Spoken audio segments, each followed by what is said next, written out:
What are the differences and similarities between the causes, costs, and level of destruction between World War I and World War II? We're going to try to understand the differences and similarities between the causes of World War I and II, the costs of World War I and World War II, and the level of destruction between these wars. World War I was fought between the Allied powers and the Central powers. The Allied powers were composed of France, Great Britain, Russia, and the United States, while the Central powers were Germany, Austria-Hungary, the Ottoman Empire, and Bulgaria. In World War II, the war was between the Axis powers and the Allied powers. The Axis powers were made of Germany, Italy, and Japan, while the Allied powers were Great Britain, the Soviet Union, United States, and France. The start of World War I was a direct result of the assassination of Archduke Francis Ferdinand, heir to the Austria-Hungary throne.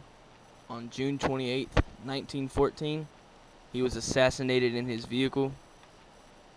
The attitudes before the war, however, can be seen as great contributors as well.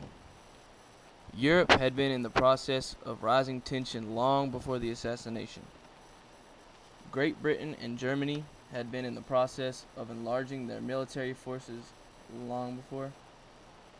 Militarism was one of the causes of the war because these countries were spending huge amounts on arms to keep up with other countries. An increase in influence from military forces toward public policies as well was a contributor to quickly responding with war. There were the various alliances involving European powers. Countries grew concerned of the possibility of finding themselves isolated and without any allies in case of an attack. Countries that were aligned with treaties were required to aid their allies should they be involved in any type of war. Nationalism was another cause of the war because many individuals were willing to risk anything for their country. With great relevance to many of our class essays, imperialism had been increasing competition globally, pushing nations toward dominant behavior. Countries had the desire to expand their empires, and this was leading to rivalries over trade and colonies. The Second World War may have ultimately begun as a reaction to the outcome of World War I. The First War left many nations in debt, with Germany especially suffering economically. With limited trade and Germany having lost roughly $38 billion to the war effort and in reparation fees, Germany was in serious trouble. Food supplies and other resources were low, while the money was inflated and virtually valueless. Within a few years, however, Germany's economy and well-being was on the rise thanks to loans from the United States.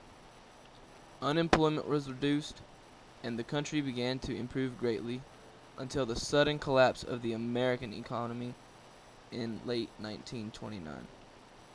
The Wall Street crash affected not just America, but the entirety of Europe.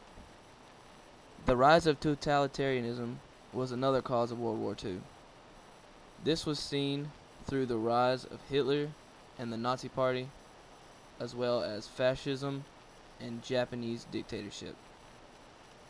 Of course, for the United States specifically, Pearl Harbor was devastating and resulted in us immediately entering the war. The cost of war is not cheap.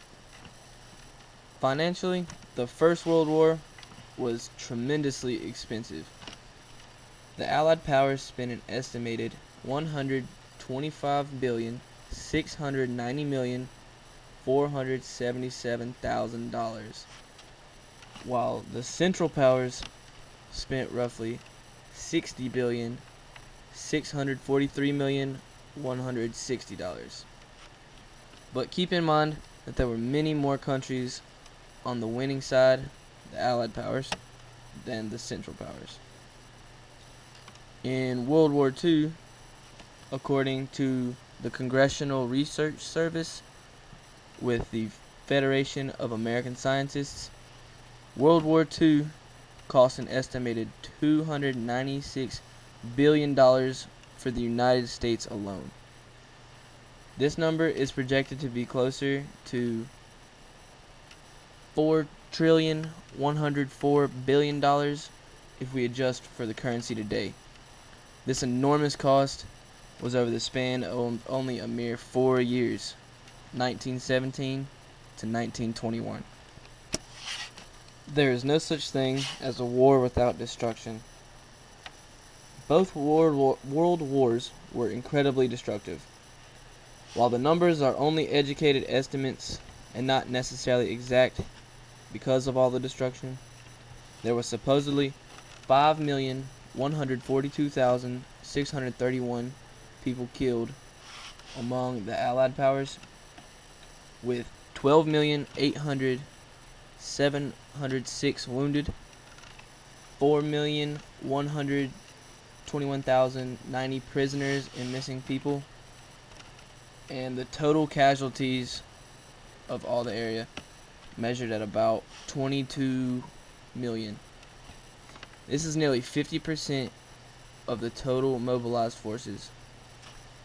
Meanwhile, the Central Powers saw an estimated 3,386,000 people killed, soldiers killed, 8,388,000 wounded, with 3.6 million prisoners and missing, and they saw 15 million total casualties. With 22.8 million mobilized forces, the Central Powers had a 67.4% casualty rate compared to the Allies' 52.3%. World War II was a gruesome war in which there were many casualties. Within the Axis powers, there were about 6,582,000 military deaths. There were about 1,686,000 civilian deaths. This brings the total number of casualties to 8,268,000. Within the Allied powers, there were about 14,276,800 deaths. And there were about 25.6 million civilian deaths. This brings the total amount of casualties to a staggering 48,231,700 during World War II. Much of the total destruction can be attributed to constant bombing campaigns. Just as in the First War, strategic bombing was an effective method for destroying enemy resources. Unfortunately, it was also incredibly devastating to civilian populations. It wasn't before long in the war that both sides were bombing major cities, destroying thousands of civilian houses in hours each night. Industrial towns were often the highest priorities for bombing due to the need for eliminating enemy assets. The bombings in Japan are infamous and widely known as some of the most destructive outcomes of the war. Everyone knows of Hiroshima and Nagasaki, but the firebombing in Tokyo actually resulted in greater loss of life than either of the other major bombing events alone. The United States dropped roughly 2,000 tons of incendiary bombs over Tokyo in just 48 hours.